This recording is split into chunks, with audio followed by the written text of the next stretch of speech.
China built an armored bus for high-altitude war. Chinese state television has aired footage of a new armored troop transport vehicle conducting high-altitude driving exercises on the Tibetan Plateau, offering the clearest public look yet at what appears to be a purpose-built solution to one of the People's Liberation Army's most persistent logistical problems: how to move infantry safely across one of the world's most hostile operating environments.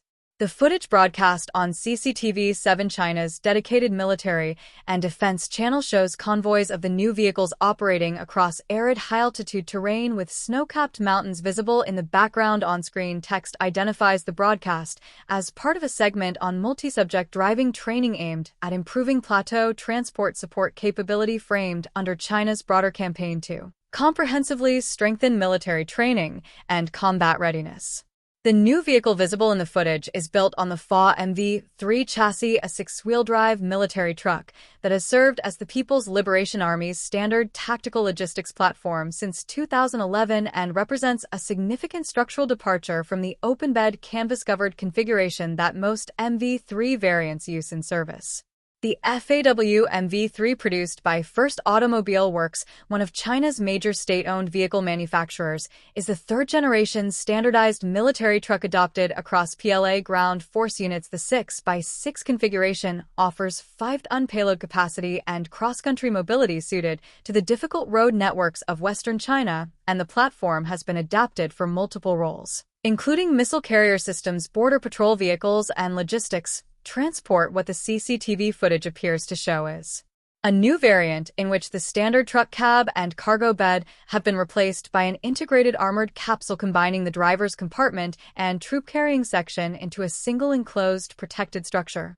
The military logic behind this development is straightforward and grounded in a problem the PLA has documented openly for years: the Tibetan Plateau, which China administers as the Tibet Autonomous Region, and where the PLA maintains substantial military forces along disputed borders with India, sits at average elevations between 4,000 and 5,000 meters above sea level. At those altitudes, temperatures regularly fall well below -20 degrees Celsius. Oxygen levels drop to roughly 60% of sea level density, and wind conditions can incapacitate unprotected personnel within hours. Moving infantry in open-backed trucks across the plateau is not simply uncomfortable, it degrades combat readiness by the time troops arrive at their destination. A vehicle that keeps soldiers warm, oxygenated, and protected during transit addresses a genuine operational requirement that canvas covers and insulated jackets cannot adequately solve.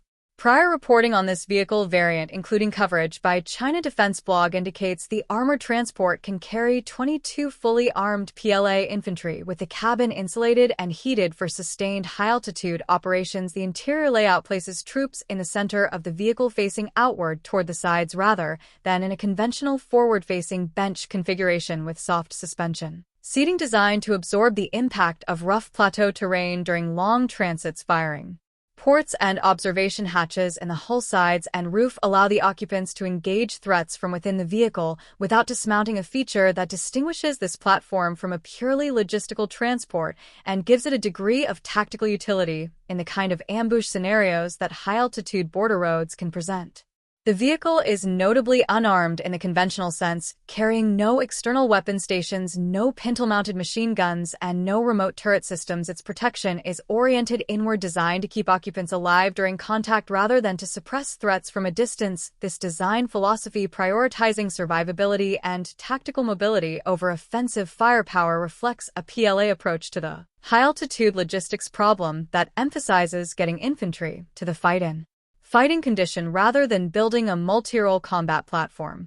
The specific designation of the new Chinese armored transport remains unknown from public sources. The CCTV footage provides enough visual detail to confirm its FAW MV3 derivation and its general configuration, but the vehicle has not been officially named or announced through Chinese Defense Ministry channels. Whether it represents a serial production platform already entering service with Tibet and Xinjiang military commands, or a developmental vehicle being evaluated in field conditions, cannot Be determined from the available footage. What the broadcast makes clear is that the PLA considers high-altitude troop transport capabilities significant enough to showcase publicly on national military television, which, in the context of Chinese information management practices, is itself a statement of institutional priority.